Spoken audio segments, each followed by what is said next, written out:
Hermanos, hermanas, ¿cómo están? Para mí siempre es un honor estar en este púlpito, abriendo juntos la palabra de Dios, buscando que Dios les hable a ustedes y me hable a mí. El día de hoy estamos dando inicio, me parece que esto forma parte de todo un plan que tenían como iglesia, ¿no? De leerse toda la Biblia, ¿no? Me parece algo así, ya está casi acabándose. Estamos en la tercera carta del apóstol Juan. Ahí me trae varios recuerdos esta carta. Desde una broma que hacía un compañero de estudios que decía que por qué era que Juan corrió más rápido que Pedro al momento de la resurrección. ¿Se recuerdan que corrieron a la tumba? O sea, no, porque Pedro solo tenía primera y segunda, mientras que Juan tenía esta tercera. Dice, ¿no? Bueno, pero más importante es el recuerdo que yo tengo de quien me mostró a Cristo. Un muchacho que vivía detrás de mi casa. En esos tiempos yo tenía 17 años, ¿no?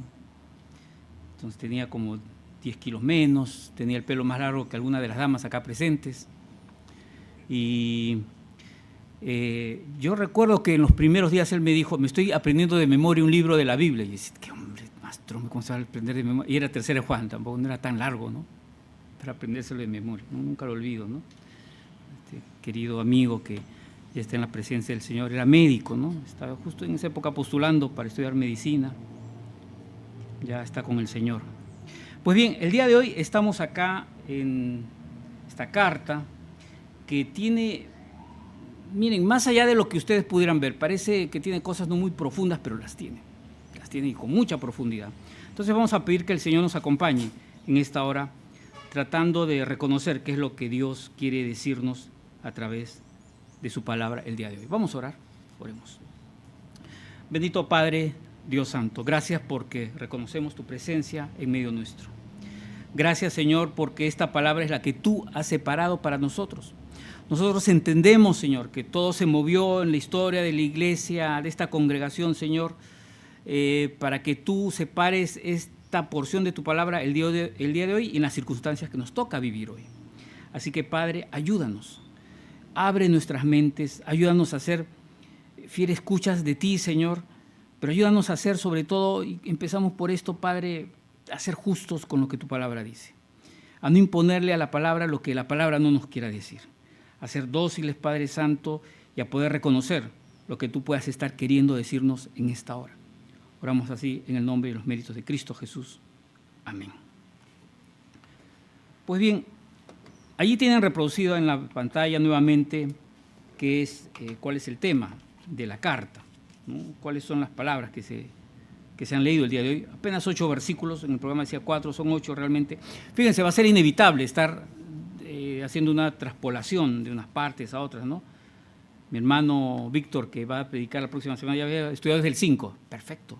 Yo también me va a pasar un poco más, porque a veces es muy difícil hacer esta separación. Yo les cuento, entre otras cosas, que hay que considerar que esa separación que vemos con subtítulos en nuestras Biblias corresponde al editorial. O sea, no es la palabra de Dios, ¿no? Entonces, cuando yo paso a leer del 4 al 5, no tengo que leer el título elogio a la hospitalidad, dice acá en mi Biblia, ¿no es cierto? De repente, de pronto, en la de ustedes dice otra cosa. Eso es del editor. Pues bien, estamos acá, ya hemos leído la palabra. Si quieren la leemos nuevamente, porque no es mucho. El anciano Agallo, el amado, a quien amo en la verdad. Amado, yo deseo que tú seas prosperado en todas las cosas y que tengas salud, así como prospera tu alma. Pues mucho me regocijé cuando vinieron los hermanos y dieron testimonio de tu verdad, de cómo andas en la verdad. No tengo yo mayor gozo que el oír que mis hijos andan en la verdad. Amado, fielmente te conduces cuando prestas algún servicio a los hermanos, especialmente a los desconocidos, los cuales han dado ante la iglesia testimonio de tu amor, y harás bien encaminarlos como es digno de su servicio a Dios para que continúen su viaje. Porque ellos salieron por amor del nombre de Él, sin aceptar nada de los gentiles. Nosotros pues debemos acoger a tales personas para que cooperemos con la verdad. Y a riesgo de que, ya alguna vez me lo dijeron, esto puede parecer más una enseñanza que una... Bueno, aquí está el bosquejo. Tengo que ir pasando por acá. Que esto puede parecer más una enseñanza que una prédica. Allí tienen ustedes las etapas en las que nosotros aspiramos a ser justos. respecto a la palabra. Si estamos hablando de observar el texto, es aquello en lo que más debemos de ocuparnos de tiempo, en esfuerzo, en tiempo, en dedicación, porque allí posiblemente esté el secreto. Yo necesito ponerme en el lugar de el autor, los protagonistas de la historia y los destinatarios de la carta. Porque si yo leo un pasaje y de inmediato lo traigo de inmediato para acá, yo lo aplico de esta manera, yo puedo estar aplicando N cosas. Así como salen esas enseñanzas de que Jesucristo era extraterrestre. ¿Ya? Entonces, tenemos que ocuparnos, dedicarnos, en los términos que dice la palabra, escudriñar la palabra para ver en qué medida llegamos a lo que Dios quiere decirnos. Por ejemplo, evidentemente, ¿quién es el que escribe esta carta? Juan. Ahora, ¿dice Juan que Juan lo escribe allí? Lo dice solo en el título, ¿cierto? Ahora, ¿a qué se llega con esto? Hay una serie de razones, ¿no? Por ejemplo, fíjense el comienzo de esta carta. El anciano a Gayo, el amado, a quien amo en la verdad. Y miren el comienzo de la carta anterior. El anciano a la señora elegida y a sus hijos, a quienes yo amo en la verdad. ¿Se parece? Se parece demasiado. Y todo el estilo es común, ¿no es cierto? Etcétera, etcétera. Entonces nosotros se le atribuimos a Juan el apóstol. Ahora, ¿qué ocurre acá? ¿Qué es lo que más nos va a ocupar tiempo? ¿Cómo ocurre acá? ¿Por qué? ¿Qué pasa después? Pues en eso vamos a ocuparnos el 75%, el 80% del tiempo en que yo esté aquí de pie. Porque queremos ponernos en la situación, no forzar el texto para que el texto esté diciendo aquello que nosotros estamos interesados, hable, ¿no? O que trate aquellos temas en los que nosotros estamos esforzándonos y queremos encontrar temática.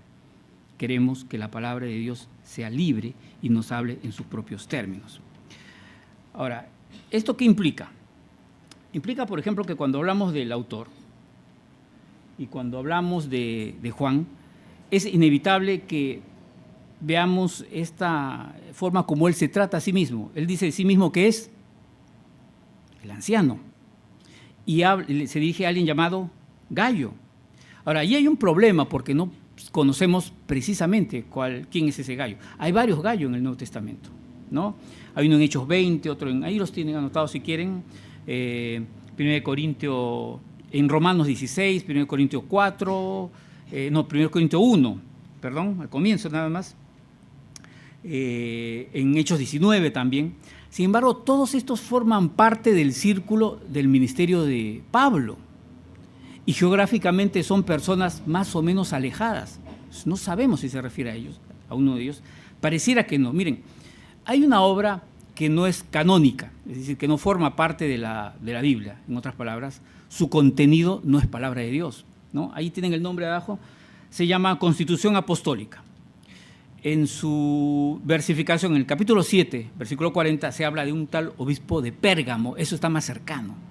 Pérgamo sí es una iglesia que está dentro del área del ministerio que tuvo Juan, es más, ¿no? Se menciona en las iglesias, ¿no es cierto?, a las cuales se dirige la carta al Apocalipsis, el Apocalipsis, ¿no? Entonces ya tenemos un acercamiento, ya sabemos más o menos si podemos. Ahora, yo quiero que me ayuden en hacer la siguiente observación. ¿Cuál es la palabra que más se repite? Bueno, ahí está la respuesta. Verdad. Es más, en relación al número de versículos, encontramos que tenemos 8 versículos y 5 ocasiones en las que aparece verdad.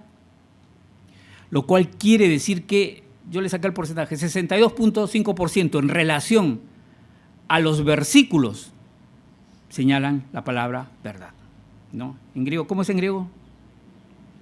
Voy a preguntar acá a mi hermano que me lo hizo Víctor. Jaleteia, ¿no? Claro, muy bien, hermanos, muy bien. ¿El profesor de griego sí está bien? Entonces, no es, me estoy equivocando entonces. Bueno, verdad, esa es la verdad en el Nuevo Testamento, ¿no es cierto? Sin embargo, miren, cuando encontramos que algo se repite tanto, se reitera tanto y que establece un hilo conductor en todo el pasaje, lo ideal es hacer un alto y tener lo que algunos llaman un estudio de términos. Ahora, posiblemente nosotros no tengamos ni la preparación para hacer este tipo de cosas porque demanda tiempo. Yo les cuento que yo me metí en esta palabra y me demoré más de un año, ¿no? Solamente en estudiar la palabra verdad, hace varios años, ¿no? Ya les contaré, si quieren, después de qué se trató. Pero si no tenemos eso, ahí están pues las herramientas, ¿no? Concordancias, tenemos los diccionarios bíblicos, ¿cierto? Si tenemos un poquito más de entrenamiento del diccionario teológico, que no es tan sencillo, ahí sí tenemos que manejar un poquito más de idioma, pero hay herramientas, ¿no es cierto? Los comentarios, ¿no es cierto? Si tenemos un comentario de nuestra predilección, ahí nos podemos… Esos son los momentos en los que las herramientas nos ayudan, ¿no?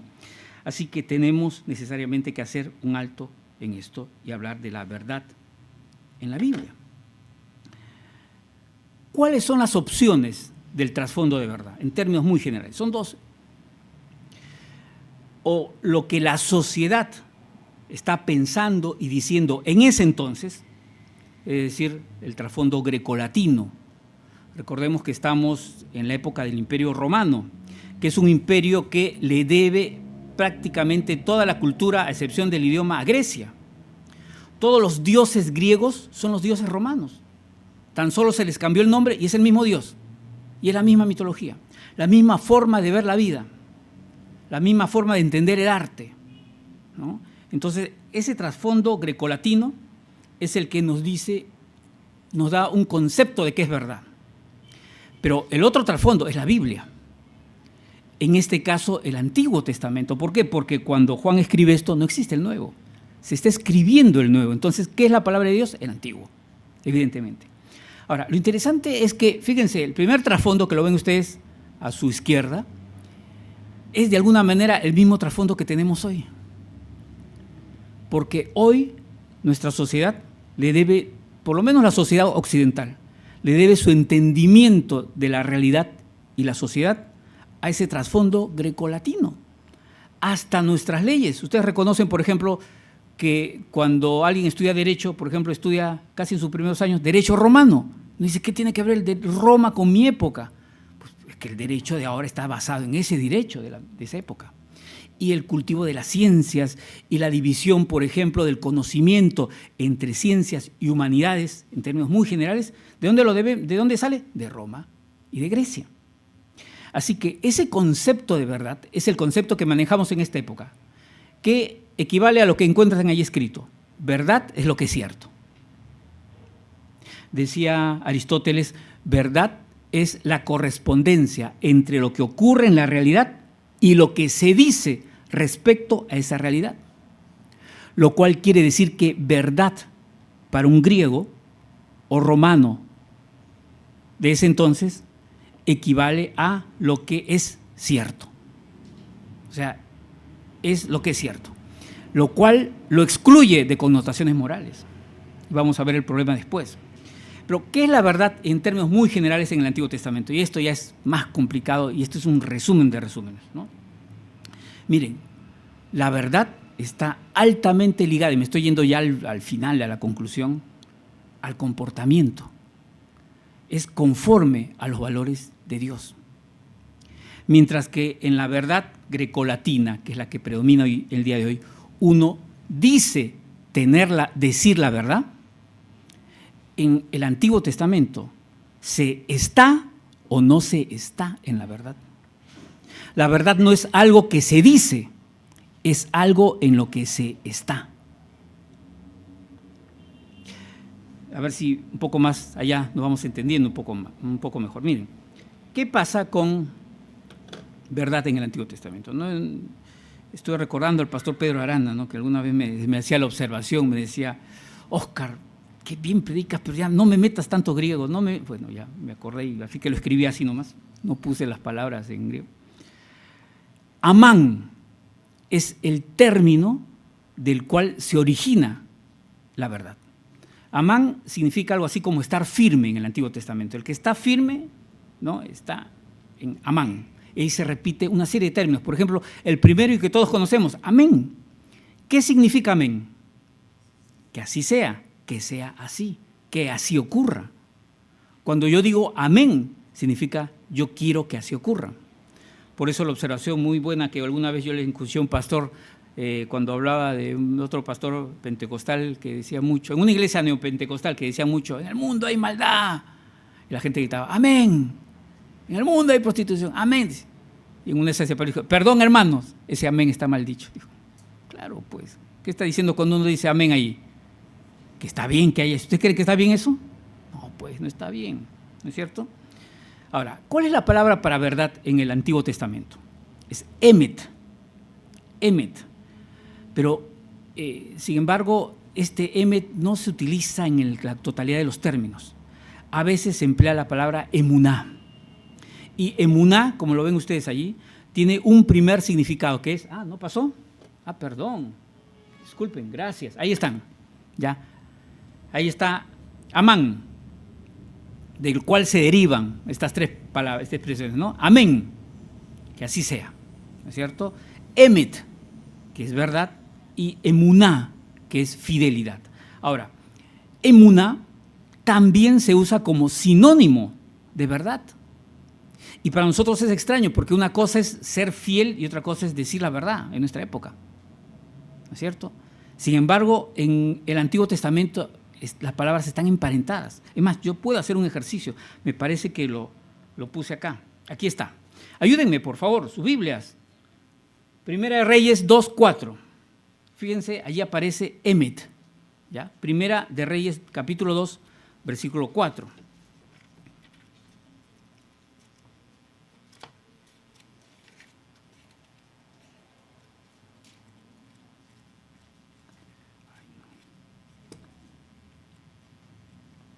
¿Llegamos? ¿Alguien que levante la mano quiere leer? A ver, en voz alta, a ver si lo escuchamos. Primera de Reyes 2:4. A ver, te pones en pie. Gracias. Primera de Reyes, capítulo 2, versículo 4, dice así la palabra del Señor.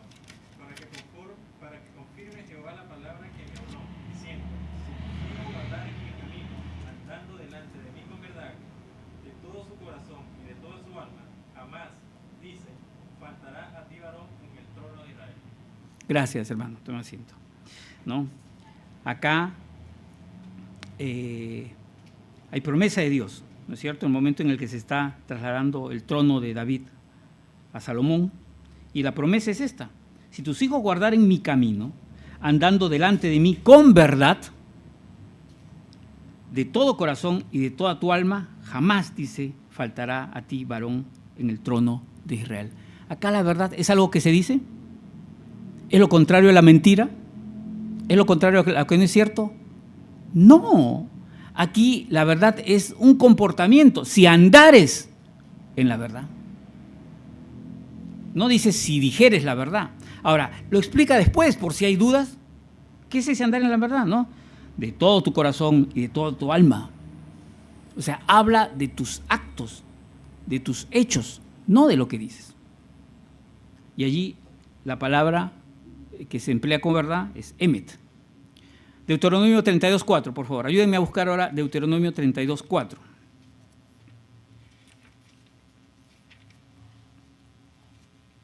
Les adelanto que acá la palabra que se usa es emuná, ¿no es cierto? O sea, debería decir fidelidad. ¿Qué dice Deuteronomio 32:4? A ver, otra persona que quiera leer Deuteronomio 32:4, alguien que quiera ponerse de pie y fuerte. Ya, sí, fuerte, levanta así. Te pones en pie y fuerte. Él es la roca cuya obra es perfecta, porque todos sus caminos son rectitud. Dios de verdad y sin ninguna iniquidad en él. Es justo y recto. Gracias. Él es la roca cuya obra es perfecta, porque todos sus caminos son rectitud. Dios de verdad. Y sin embargo, ahí la palabra no es emet, ahí la palabra es emuná. Claro, una traducción podría haber sido Dios de fidelidad. ¿Pero por qué se traduce como verdad? Porque son sinónimos. Y en la construcción, el traductor ha entendido que a lo que se está refiriendo es a la verdad. En otras palabras, en el Antiguo Testamento no hay verdad sin fidelidad. Y no hay fidelidad sin verdad. Y esto apunta no a lo que dices solamente, sino y principalmente a lo que haces. Es comportamiento. Ahora, ¿qué pasa cuando los autores del Nuevo Testamento escriben el Nuevo Testamento? Lo hacen pensando en el Antiguo Testamento. Por ejemplo, aquí tenemos el caso del propio Juan. Fíjense lo que pasa con Juan, quien leyó el Antiguo Testamento. Esa es una de las razones también por las cuales los amigos de la crítica bíblica nos dicen que no, el autor del Apocalipsis no pudo ser Juan, tuvo que ser otra persona, porque ¿quién era Juan? El Juan que conoce a Jesús es un ignorante, con todo respeto. Bueno, pero era así, un tipo sin instrucción, un buen pescador. ¿Y quién es el que escribe el Apocalipsis? Pues un erudito, conoce la palabra, sobre todo el Antiguo Testamento, y tiene un estilo literario impresionante. No puede ser la misma persona, no dicen ellos. Pero no se dan cuenta de algo. El Juan que conoce a Jesús es alguien de 15, 16 años. Y el que escribe Apocalipsis, ¿cuántos años tiene? Ya se va para los 100 años. Tuvo tiempo más que suficiente para leer y estudiar. Así que no hay ningún problema, ¿no es cierto? Ahora, fíjense, esta es la demostración de que el autor de Apocalipsis ha leído el Antiguo Testamento. Fíjense lo que dice, ¿no? Dentro de la visión, porque lo que pasa es esto, miren, el que escribe el Nuevo Testamento, el que escribe la palabra en general, hace un trabajo de edición propia. ¿Ustedes se imaginan ponerse en el lugar de aquel que conoció a Jesús y tener que decir qué pongo y qué no pongo? ¿Qué recuerdo y qué no? ¿Qué es importante como para escribir y qué me parece menos importante para no escribirlo? ¿Se dan cuenta? Y en ese trabajo de la edición que se hace acá también respecto al Apocalipsis y a la visión que ha visto, aquí Juan recuerda su lectura del Antiguo Testamento. ¿Por qué? Fíjense qué dice. Apocalipsis 19, 11.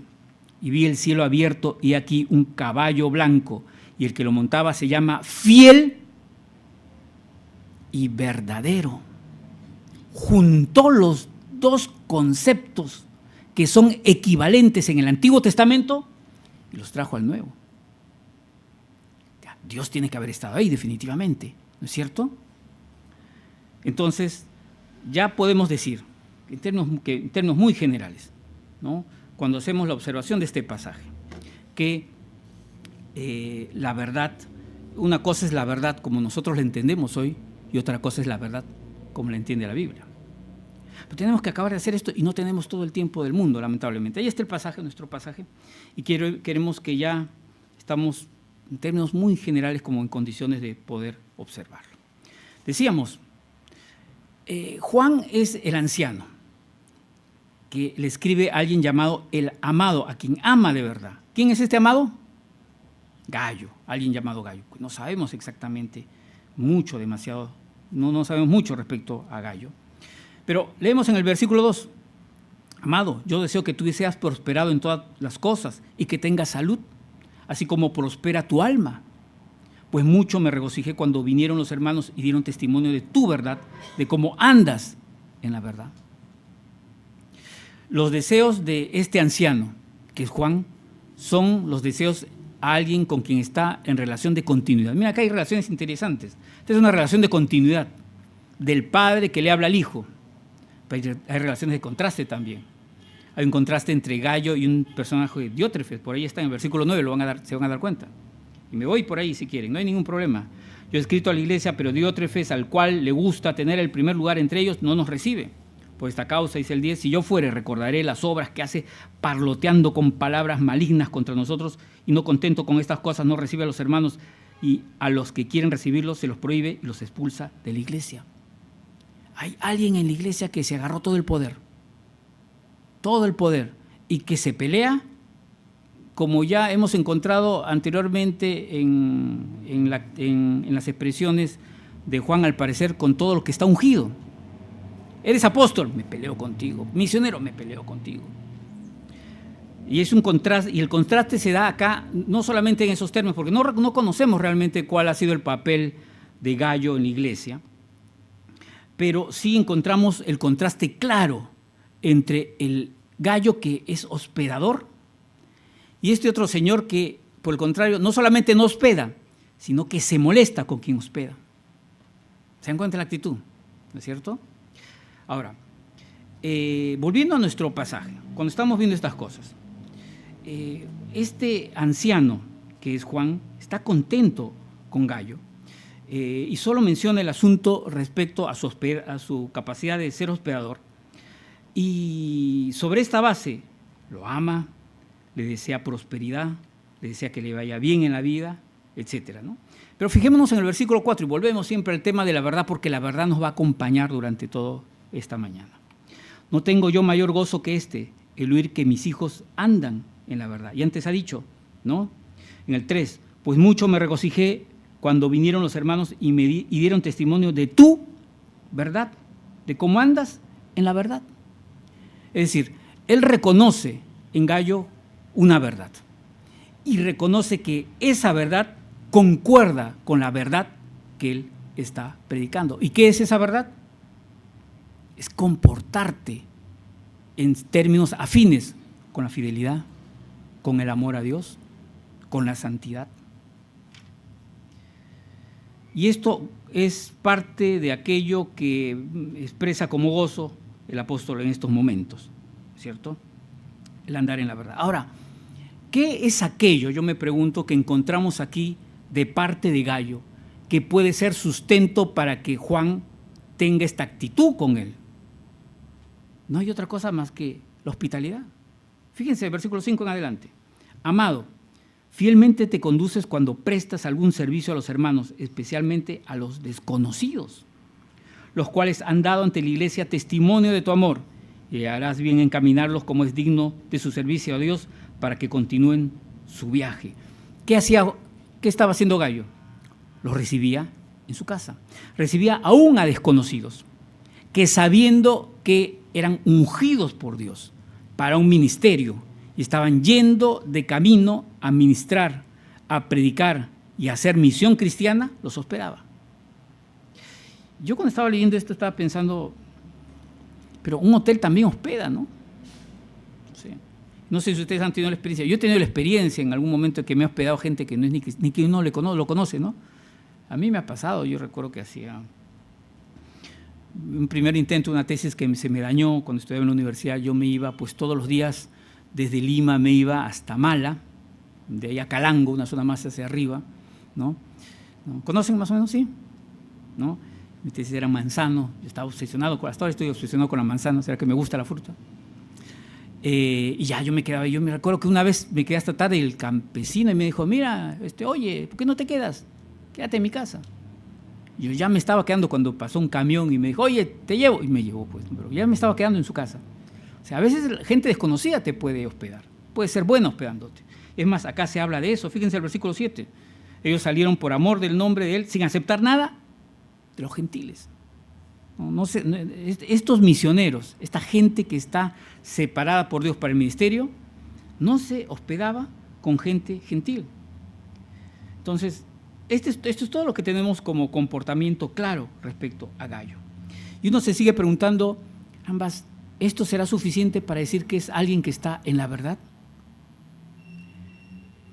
Fíjense, yo lo que pienso es que posiblemente la exigencia bíblica sea tan buena para nosotros, para reconocer quién está en la verdad o quién no está en la verdad, que basta con mirar a la persona, con reconocer las actitudes y darse cuenta si se está o no se está en la verdad. Este hombre no era un hombre del cual se dé testimonio de que decía grandes cosas, decía grandes verdades, tenía un gran discurso. No, sencillamente tenía esta actitud de servicio hacia los demás, que no era cualquier servicio. ¿Saben por qué? Porque en este entonces, fines del siglo I, la persecución ya empezaba. Y ya nos dicen por lo menos los testimonios históricos de algunos, que el ictus, ¿ustedes conocen lo del ictus? Ictus, ¿saben qué es el ictus? ¿No es cierto? Ictus significa pez. Los cristianos hacían una cosa muy interesante, porque allá habían grafitis también como acá. Entonces rayaban las paredes y ponían ese pececito, ¿no? Un pececito, con la punta de la nariz para un lado, para otro. Entonces eso era una guía. Si yo era cristiano y veía en la pared ese grafiti, acá hay un cristiano. y yo veía para dónde apuntaba la naricita y caminaba por ahí. Cambiaba de dirección, me iba así, hasta que llegaba al sitio, ¿no es cierto? ¿No?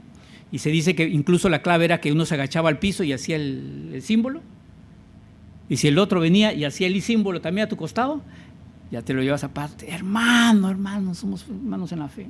¿Por qué había que hacerse todo eso? Porque había persecución. No podías decir soy cristiano directamente, ¿no es cierto? En otras palabras, fíjense, Gallo al ser hospitalario, ¿qué estaba haciendo entre otras cosas? Se estaba jugando el pellejo. Se estaba jugando la vida, ¿no es cierto? Podía ser presa de cualquier tipo de represión. Tenemos que ir acabando, hermanos. Sin embargo, hay más cosas que decir. Por ejemplo, a ver, esto ya no me funciona. Estamos acá. Fíjense, ya dije que ya estamos por acabar y sin embargo hemos hecho una de las partes nada más, una de las tres. ¿Por qué? Porque las demás tienen que ser más cortas, necesariamente tienen que ser más cortas. Por ejemplo, cuando yo hablo de interpretar, ¿qué estoy haciendo? Estoy pensando en lo que significó, no lo que significa ahora, sino lo que significó en ese entonces este texto para Juan, para Gallo y para aquellos que lo recibieron. ¿Qué significó en ese entonces? ¿Cierto? Y la pregunta que nos hacemos es esa. ¿Qué creen ustedes que habrá significado un texto como este para el que lo habrá leído? Por supuesto, entre aquellos que reconocen esta diferencia entre una verdad que es de origen y de trasfondo grecolatino y una verdad que es de origen y trasfondo bíblico, habrán de reconocer que no es tan importante en esta hora lo que tú digas como lo que tú hagas. Y quizá yo deba hacer un poco de énfasis en esta hora. Os bendice a ustedes con algo de lo que yo los comparto. Yo estoy tranquilo. Yo me voy tranquilo. ¿Qué significa como aplicación esto ahora? Significa, entre otras cosas, volver a cuestionarnos a la luz de los sentidos.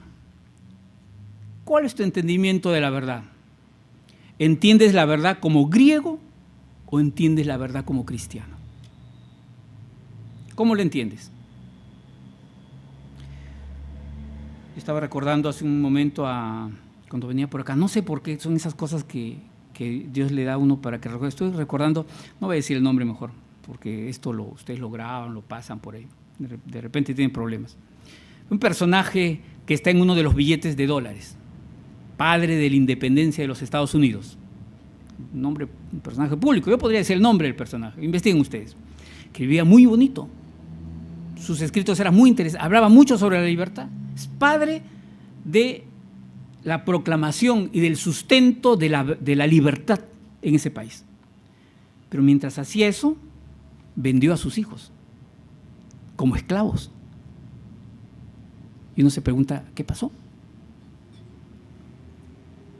Claro, él tuvo hijos con una esclava afrodescendiente, sus hijos eran mestizos, y al momento que tuvo que vender a sus esclavos, porque había un problema económico, vendió a todos, y cuando le tocaba vender a sus hijos, decía, ¿vendo a mis hijos? ¿No son vendo a mis hijos? Los vendo. Pero es el mismo que escribía sobre la libertad. ¿Cómo era su vida en relación a la libertad? ¿Podemos decir que decía la verdad? Si pensamos como griego, diríamos, sí dice la verdad. Pero si pensamos como cristianos, podemos afirmar que no vivía en la verdad. Es uno de tantos ejemplos históricos que podríamos encontrar. Es más, podemos encontrar esto en la Biblia. Miren, un ejemplo bien interesante. Si me acompañan a Mateo 26. Mateo 26, versículos 61 y 62.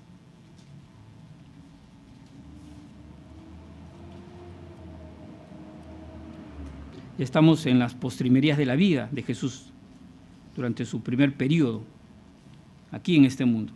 Versículos 61 y 62, está siendo juzgado. ¿Y qué pasa en el juicio?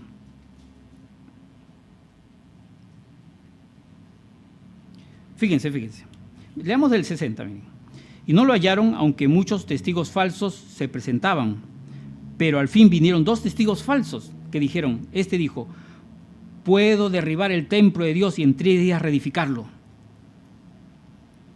¿Cuál fue la acusación a Jesús? Este hombre, Jesús de Nazaret, ha dicho que puede derribar el templo y en 3 días volverlo a levantar. Yo les pregunto, ¿Jesús dijo eso o no dijo eso? Sí lo dijo. Entonces, ¿están diciendo la verdad? Si piensas como griego, está diciendo la verdad. Pero si piensas como cristiano, como acá dice la palabra, son hombres falsos. ¿Qué intención hay detrás de eso? ¿Qué moralidad hay detrás de eso? La verdad en la Biblia tiene trasfondo moral. Recordemos esto, es importante recordar esto. Y es importante porque nosotros tenemos que mirarnos a nosotros mismos respecto a esto. ¿Cómo estamos viviendo? ¿Cómo estamos pensando? ¿Cómo estamos enseñando? ¿Como griegos o como cristianos? ¿Como griegos o como cristianos? Porque yo les digo, miren, hermanos, hay tantas cosas que se pueden decir, ¿es la verdad? ¿Estoy diciendo la verdad? Estoy recordando a la historia, ya se las conté, ¿no? De este amigo de Boris Cyrulnik, el famoso,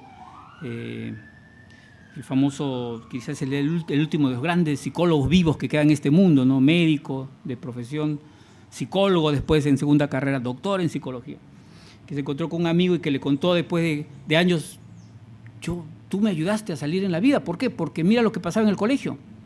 La madre de este compañero se dedicaba a la prostitución. Y los niños que le decían, hola, ¿cómo estás? Oye, ¿cómo está tu mamá, la prostituta? Oye, ¿verdad que tu mamá se dedica a la prostitución? Cuando los otros niños cruelmente lo trataban así, ¿estaban diciendo la verdad? Lamentablemente, si piensas como griego, le estaban diciendo. Pero moralmente, ¿estaban en la verdad? No lo estaban. No lo estaban. Hermanos, la próxima que estemos pensando en la verdad, pensemos cómo está nuestra moral debajo de esa verdad.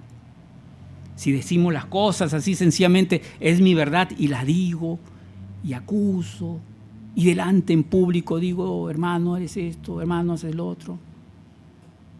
Fíjate si estás en la verdad en la que hay que andar, en la verdad de Dios, o ya te volviste greco-latino.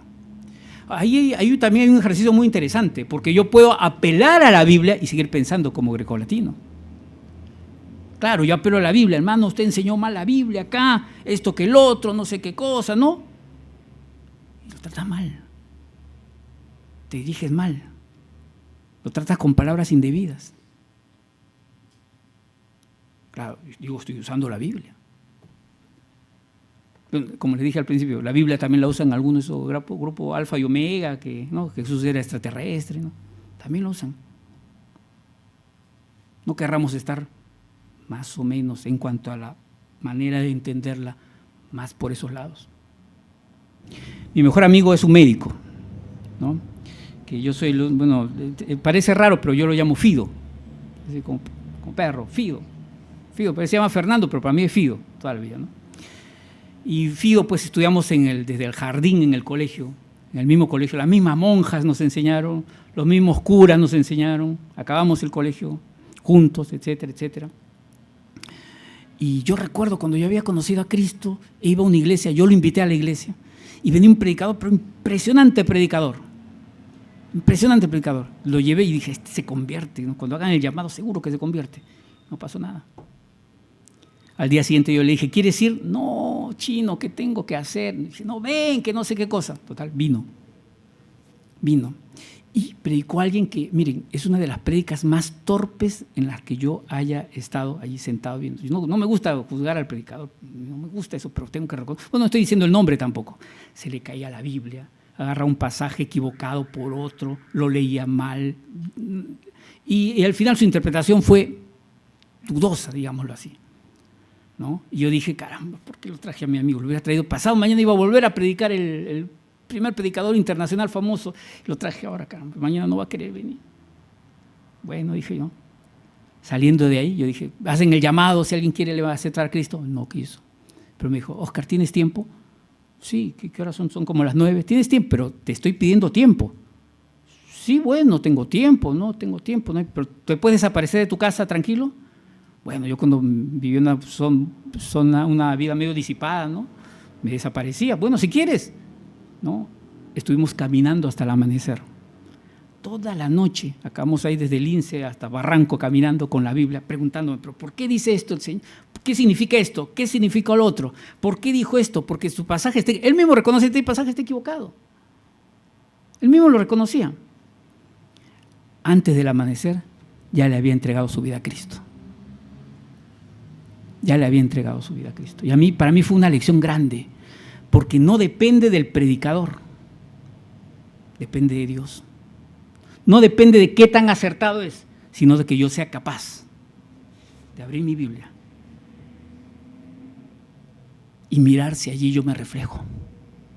Si aquello que se está señalando como problema personal es el problema que yo tengo. Y si yo soy capaz de entregarle a mi vida al Dios de esta Biblia, no al Dios de ese predicador, sino al Dios de esta Biblia. ¿Podemos hacer el intento, hermanos, de buscar la verdad?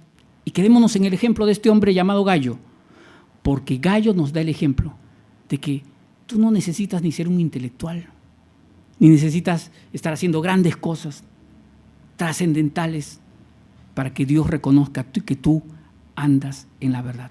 Ama y ya empezaste a andar en la verdad. Sé fiel a Dios y ya empezaste a andar en la verdad. Humíllate delante de Él y ya empezaste a andar en la verdad. ¿Quieres aceptar el día de hoy, bajo el ejemplo de este hombre Gallo, el desafío de andar en la verdad delante de Dios? Vamos a orar. Oremos.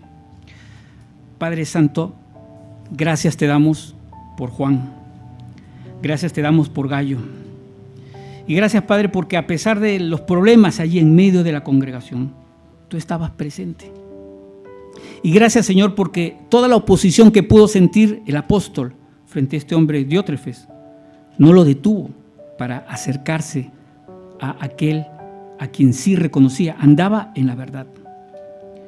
Y si es que el apóstol le deseó lo mejor para su vida a este hombre que andaba en la verdad, oramos que tú, Señor, también puedas prodigarnos lo mejor para nuestras vidas. Pero queremos antes de ello, Señor, ser como Gallo, estar en la verdad, amar al hermano, a la hermana, ser fiel a tu palabra, mostrar en nuestra vida que tú eres realidad. No solamente en lo que digamos, que ciertamente tiene que ser cierto, que ciertamente tiene que corresponder a lo que sí ocurre, pero que más allá de ello, Señor, tiene un significado moral delante tuyo.